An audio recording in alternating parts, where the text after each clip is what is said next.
guys. Naglibog na ko unsay content. Naubos na yung content ko.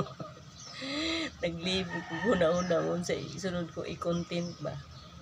Kahurot na. Sige huna-huna unsa kaya magandang i-content no para maraming manood ba. Kahurot. Parang na-content naman lahat.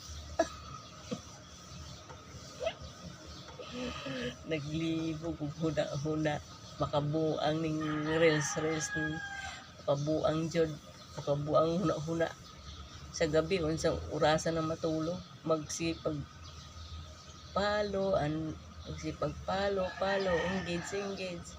sigtan-aw sa profile sigtan-aw sa dashboard. Makabuang ang reels.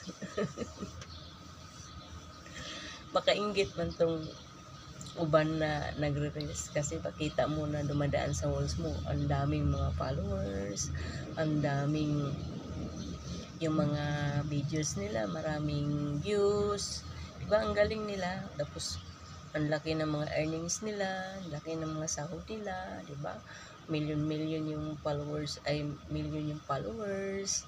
tapos million din yung views, diba parang nakaka-inspire sila, sa mga parang ano ba, hindi naman tawag nito ibig sabihin may posible ding kagaya kanila kasi siyempre umpisa rin naman yan sila sa sa wala, di ba? Kagaya ko umpisa sa uno, di ba? Tapos siyempre pasipag lang sila, sige follow ng follow, engage ng engage, di ba? Kaya dumami yung followers nila, di ba?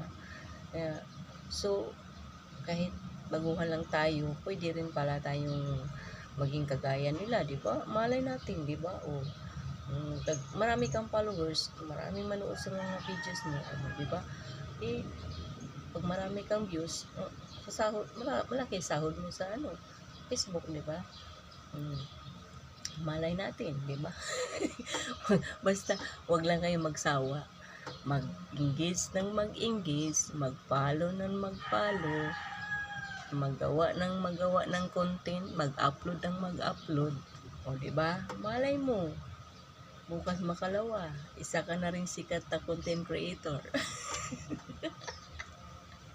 Di ba guys?